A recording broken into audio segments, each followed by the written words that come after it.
Hello dear students, welcome back to my YouTube channel Vigyan Har घर बने पाठशाला। कक्षा 6 का हम पाठ 8 जंतु में गति पढ़ रहे हैं, जिसके अंतर्गत हम शरीर में गति पढ़ रहे हैं, जिसके अंतर्गत मैंने अभी आपको बताया पिछले वीडियोज़ में कि क्या क्या हमारे शरीर में हड्डियाँ होती हैं, किस प्रकार हमारे शरीर की गति होती है, हमारे बॉडी का कंकाल किस प्रकार का निर्माण होता है, किस प्रकार उनमें हड्डियों में संधियाँ होती हैं ठीक है, किस प्रकार हमारे शरीर में हड्डियाँ, संधियाँ और उपास्थियाँ मिलकर कंकाल का निर्माण करती हैं। तो हमने पढ़ा। तो मैंने ये भी बताया था कि शरीर की गति के लिए हड्डियाँ या अस्थियाँ आवश्यक होती है, परंतु कुछ जंतुओं में हड्डियाँ नहीं होती हैं। तो वो गति कैसे करते हैं, वो चाल कैसे करते हैं, वो हम पढ़ेंगे। तो आज पढ़ेंगे हम जंतुओं में चाल। ठीक है। सबसे पहले केंचुआ। केंचुओं के अंदर कोई हड्डी नहीं होती है, फिर भी वो चलता है। किस प्रकार चलता है?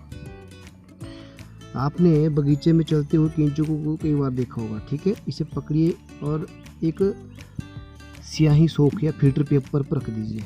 आप क्या करेंगे? देखिए, आप एक केंचुआ पकड़िए, फिल्टर पेपर लीजिए, उसके ऊपर उसको रख दीजिए। फिर इसकी गति का क्या करें? बिल्कुल अवलोकन करें, ध्यान से गति देखें किस तरह चल रहा है। तो इसके पश्चात केंचुओं को एक कांच की पट्टी या टुकड़े पर रखिए। देखिए, आप दो चीज़ करनी है। पहले तो आप फिल्टर पेपर लीजिए, उस पर इसको रखिए, फिर देखिए कैसे चलता है। ठीक है। उसके बाद उसको उठाइए और एक कांच की प्लेट ले लीजिए, या पट्टी ले लीजिए, कांच का टुकड़ा ले लीजिए, उसके ऊपर इसको रखिए, फिर देखिए कैसे चलता है। तो या टाइल पे देखिए किस तरह चलता है, यानी कहने का मतलब एक खुरदरी सतह पे कैसे चलता है और एक चिकनी सतह पर यह कैसे चलता है, इसको हमने देखना है। तो क्या दोनों जगह इसकी गतियाँ भिन्न भिन्न होंगी? बिल्कुल, दोनों जगह इसकी गतियाँ अलग अलग होंगी थोड़ी सी, बट दोनों जगह ये आसानी से चलता है। केंचुआ का शरीर एक सिर को दूसरे से सटाकर रखे अनेक छल्लों से बना हुआ प्रतीत होता है। केंचुआ का शरीर आपने देखा हुआ है। देखिए, ये केंचुआ का शरीर मान लीजिए, ये दिख रहा है आपको। इसके अंदर जो है बहुत सारे रिंग जैसे बनाते हैं, ऐसे। ठीक है, छल्ले छल्ले बनाते हैं। तो केंचुआ का शरीर जो है आपका इस प्रकार होता है, जिसके अंदर बहुत सारे ऐसे रिंग बने होते हैं, पार्टीशन बने होते हैं। ठीक है। तो केंचुआ के शरीर में ये जो पार्टीशन होते हैं, छल्ले होते हैं, यही इसको मूवमेंट करने में सहायता करते हैं। ठीक है, क्योंकि इसके अंदर हड्डियां तो होती नहीं है, तो इसमें पेशियां होती हैं, और ये पेशियां ही इसके शरीर की आकृति को बढ़ने में, घटने में सहायता करते हैं और चलने के दौरान सहायता करते हैं। जब केंचुआ चलता है तो इस दौरान केंचुआ क्या करता है? शरीर के पिछले भाग को भूमि पर जकड़ लेता है और अग्र भाग को फैला देता है। ठीक है। इसके बाद वो अग्र भाग को भूमि पर जकड़ लेता है तथा पिछले वाले भाग को फैला देता है। तो इस प्रकार जो है यह केंचुआ गति करता है। ठीक है। केंचुआ चलता है तो पहले अगले वाले भाग को ज़मीन पे, पीछे वाले भाग को ज़मीन पे चिपका देता है और अगले वाले भाग से आगे फैलाकर गति करता है। फिर आगे पहुंच जाता है तो अगले वाले भाग को ज़मीन पे सटा देता है और पीछे वाले भाग को आगे गति कराता है। तो इस प्रकार जो है केंचुआ गति करता है। ठीक है। इस प्रकार वो कुछ दूरी तक आगे बढ़ता है और केंचुआ इस प्रक्रिया को बार बार दोहराता रहता है और मिट्टी पर आगे बढ़ता जाता है। इसके शरीर में चिकने पदार्थ होते हैं जो इसके चलने में सहायता करते हैं। अपने शरीर के हिस्से को जमीन पे किस प्रकार टिकाता है? अब आप ये भी क्वेश्चन उठाओगे कि जो है केंचुआ अपने शरीर को जमीन पे किस प्रकार टिकाता है। तो इसके शरीर में छोटे छोटे अनेक बाल जैसी आकृतियाँ होती हैं, जिनको कहते हैं शूक। ये शूक पेशियों में जुड़े होते हैं और ये शूक मिट्टी में उसकी पकड़ को मजबूत बनाते हैं, इसलिए वो सटा देता है। ठीक है। केंचुआ वास्तव में अपने रास्ते में आने वाली मिट्टी को खाता जाता है। ठीक है।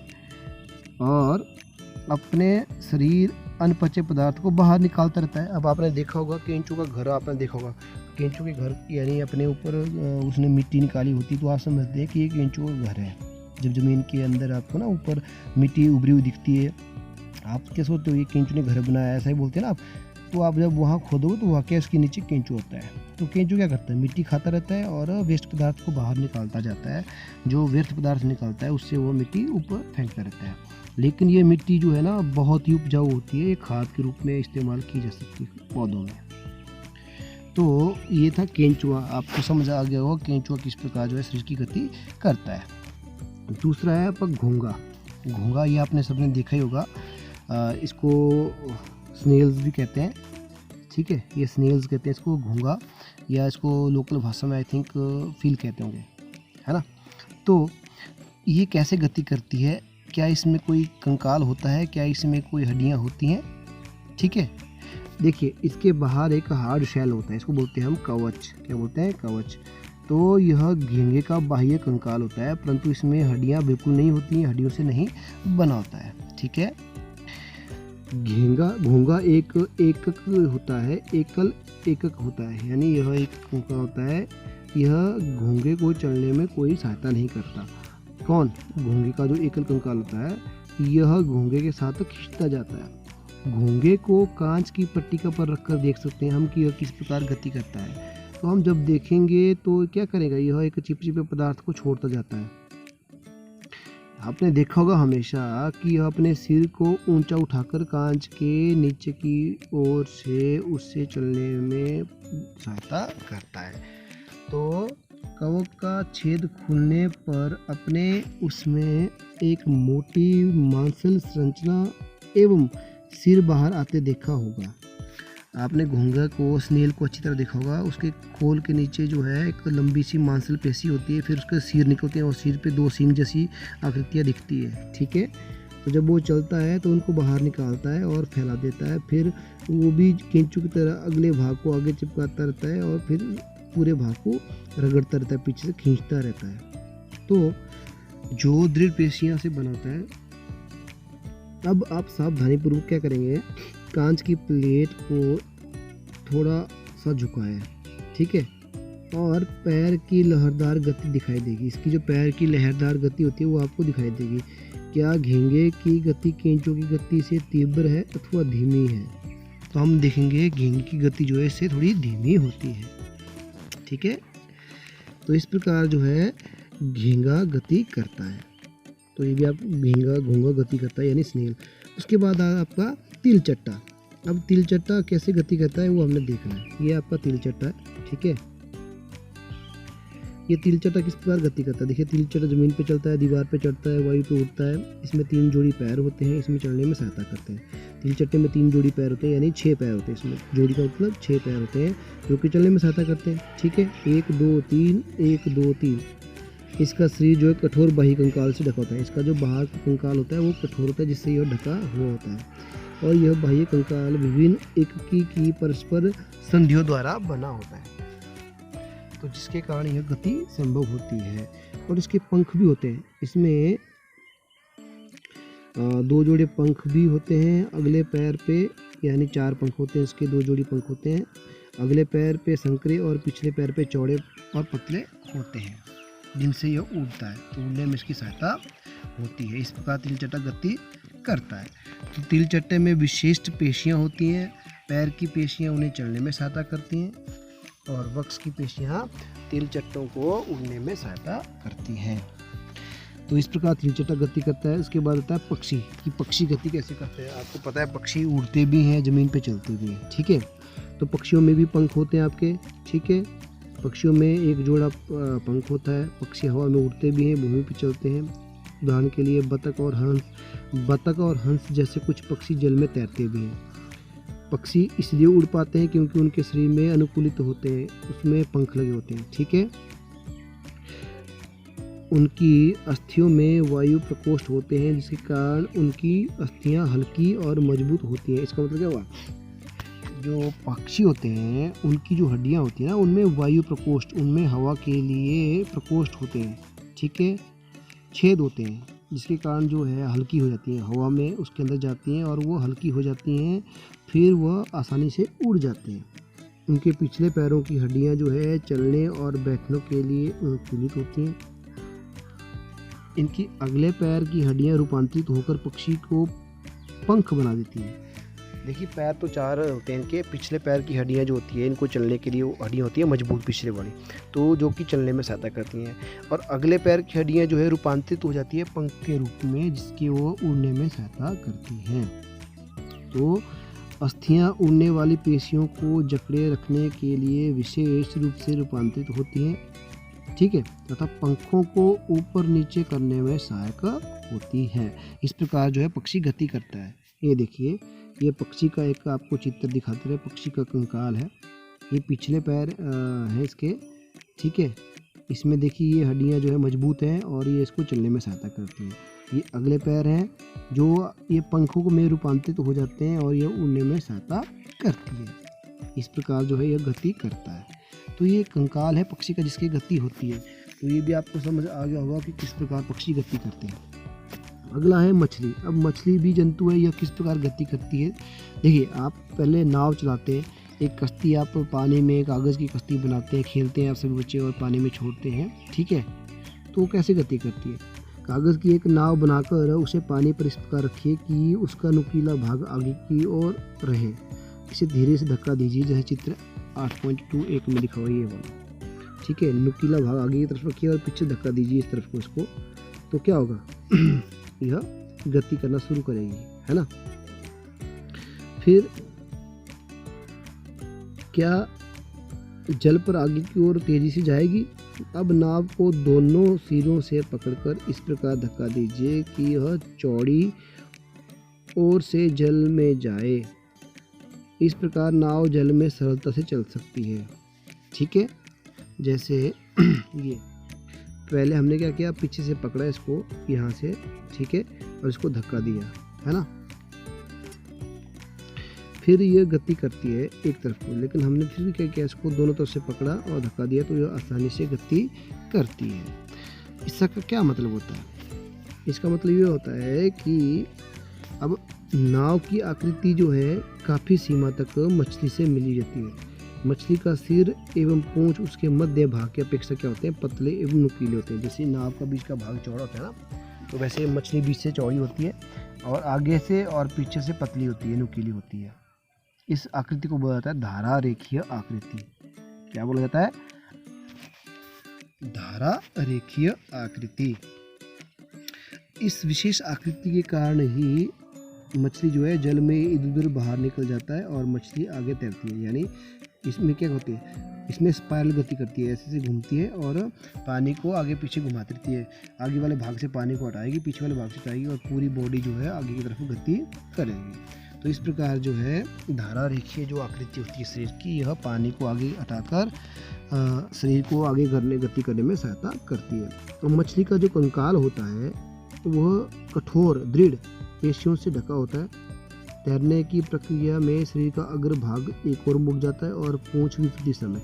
मान लीजिए आपका ये मछली की आकृति है, ठीक है, ये इसका मुंह है, ये इसका पूंछ है। अगर इस तरफ जाना है तो ये मुंह इस तरफ हो जाएगा और पूंछ इसकी इस तरफ हो जाएगी, ठीक है, तभी गति करेगी। या इस तरफ जाना है तो मुंह इस तरफ हो जाएगा, पूंछ इस तरफ, यानी अपोजिट डायरेक्शन में इसके भाग जाएंगे और उसकी गति होगी, ठीक है। ये देखिए आप चित्र में दिखाई दे रहा है आपको, मछली गति कर रही है, इस तरफ जा रही है, पूंछ इस तरफ है, ठीक है, और इस तरह से गति करती है। फिर ये इस तरफ जा रही है तो पूंछ इस तरफ हो रही है, तो इस तरह से ये गति करती रहती है, ठीक है। तो यह बहुत तेज़ी से होता है, बहुत तीव्र गति से अगले भाग पिछले भाग को आगे पीछे मोड़ती है, जिसके कारण यह गति करती है। अब इसके अलावा आप देखिए सांप कैसे चलते हैं। हम सांप देखेंगे, सांप कैसे चलते हैं। सांप में मेरुदंड होती है और लंबी होती है। शरीर की पेशियां क्षीण एवं असंख्य होती है। इसमें बहुत सारी छोटी छोटी पेशियां होती है और असंख्य होती है जो पर्स पे जुड़ी होती हैं। ये आपके एक सांप है। सांप इस प्रकार गति करता है, सांप इस प्रकार चलता है, आपको पता ही है, ठीक है। यानी वो अगले भाग को एक तरफ मोड़ेगा, फिर बॉडी को पीछे घुमाएगा, ऐसे घुमाता रहेगा, पीछे वाले भाग को घुमाता रहेगा। इस प्रकार गाड़ी सांप जो है गति करता है। देखिए, चाहे वो दूर ही क्यों ना हो, उसकी बॉडी जो है अपने आप गतिशील रहती है, क्योंकि वह आपस में उसकी जितनी भी हड्डियाँ जुड़ी हुई होती है। पेशियाँ, मेरुदंड, पसलियाँ एवं त्वचा भी एक दूसरे से जोड़ती हैं। सर्प का शरीर अनेक वलय, अनेक गोलाकार तरीके से मुड़ा होता है इसी प्रकार सर्प का प्रत्येक वलय उसे आगे की ओर क्या करता है, धकेलता है। इस प्रकार वो गति करता है। तो इसका शरीर अनेक वलय से बनता है, प्रत्येक वलय आगे की ओर गति करता है, धक्का देता है। इस कारण क्या होता है, सर्प बहुत तेज गति से आगे की ओर बढ़ता जाता है, परंतु यह सीधी रेखा में नहीं चल सकता, क्योंकि इसके अंदर जो है सीधी रेखा के चलने के गुण ही नहीं है। आपने सांप देखा होगा, सांप कभी भी सीधा नहीं चलता है, टेढ़ा मेढ़ा ही चलेगा, बहुत कम चलता है। तो हमने विभिन्न जंतुओं की गति इस प्रकार देखी, किस प्रकार गति करते हैं। तो हमने देखा कि अस्थियां एवं पेशियां मिलकर विभिन्न जंतुओं के शरीर को गति प्रदान करती हैं। तो हमारे शरीर में भी इसी प्रकार विभिन्न भाग जो है गति करते हैं, ठीक है। हाथों की गति, पैरों की गति जो है अलग अलग हड्डियों और मांसपेशियों से मिलकर होती है। इस प्रकार जो है हमारे शरीर में गति होती है। तो इस प्रकार जो है एक प्रसिद्ध दार्शनिक हुए, ग्रीक दार्शनिक, जिसका नाम था अरस्तु। अरस्तु दार्शनिक ने अपनी पुस्तक गेट ऑफ एनिमल्स में स्वयं अपने आप से ऐसे अनेक प्रश्न पूछे थे, जिनके कारण उसको ये समझाया कि विभिन्न प्रकार की गतियाँ कैसे करते हैं। तो विभिन्न जंतुओं में शरीर विभिन्न भाग क्यों होते हैं, यह विशेष अंग उन जंतुओं की विशेष गति में किस प्रकार सहायक करते हैं, विभिन्न जंतुओं में शारीरिक अंगों में क्या समानताएं होती हैं, क्या भिन्नताएं होती हैं, ठीक है। ये सारे प्रश्न उसने उस किताब में किए थे, क्योंकि इन प्रश्नों का उत्तर जो है उसकी गति से ही प्राप्त होता है। मनुष्य या जैसे मनुष्य के 2 पैर होते हैं, गाय और भैंस के 4 पैर होते हैं। बहुत से जंतु जो है समपादी होते हैं, एक समान पाद होते हैं। ऐसा क्यों? क्योंकि वो चलते तो अलग अलग हैं। हमारे पैरों में मुड़ने का ढंग हमारे हाथों की तुलना से अलग होता है। तो इतने अधिक प्रश्न संभवतः अपने क्रियाकलापों द्वारा हमने कुछ प्रश्नों के उत्तर तो प्राप्त कर लिए। जो भी मैंने आपको इतने सारे इस चैप्टर में क्रियाकलाप समझाया, उसके द्वारा हमें आधे से ज़्यादा प्रश्नों के उत्तर तो मिल गए होंगे। तो इस प्रकार जो है जंतुओं के शरीर में गति होती है, मनुष्यों में गति होती है, जंतुओं में गति होती है, ये हमने पढ़ा। तो इस प्रकार जो है यह चैप्टर पूरा होता है और उम्मीद करता हूँ आपको अच्छी तरह समझ आया होगा, ठीक है। अब इसमें हमने क्या क्या पढ़ा, मेरुदंड रीढ़ की हड्डी होती है, कंदुखली का संधि जो है कंधे की हड्डियों की जो संधि होती है वो होती है, सूक क्या होते हैं, सूक जो केंचो होता है उसके शरीर में बालों की तरह आकृति होती है, नीचे की तरफ जो बॉडी को चलने में सहायता करती हैं। उपास्थियाँ जो है हमारे ऐसी हड्डियाँ शरीर में जो ना हड्डी की तरह बहुत मजबूत होती है वो ना ही बहुत सॉफ्ट होती है, जैसे हमारे कान के ऊपर वाले हिस्से की, ठीक है। गुहिका जो है अंदर वाला जो है जैसे हमारे शरीर में आहार नाल है जो अंदर खाली हो उसको वही गुहिका बोलते हैं। अचल संधि ऐसी संधि होती है जो 2 हड्डियों के बीच में होती है, उसको हिलने ना दे, जैसे हमारा खोपड़ी के साथ ऊपर वाला जबड़ा जुड़ा होता है वो हिलता नहीं है। जंतु की चाल हमने देखी, विभिन्न जंतु की चाल होती है वो संधियों के द्वारा होती है। तो हिंज संधि क्या होती है ये भी हमने देखा। पेशी क्या होती है, बाह्य कंकाल क्या होता है, श्रोणीय अस्थि क्या होती है, धुराग्र संधि, पसली, ये हमने सब इस चैप्टर में पढ़ा, ठीक है। तो हमने इस चैप्टर में पढ़ा कि अस्थि एवं उपास्थि मानव कंकाल बनाते हैं, यह शरीर का पिंजर बनाते हैं और इस आकृति को भी देता है। कंकाल चलने में सहायक होता है और आंतरिक अंगों को सुरक्षा प्रदान करता है, यह हमने पढ़ा।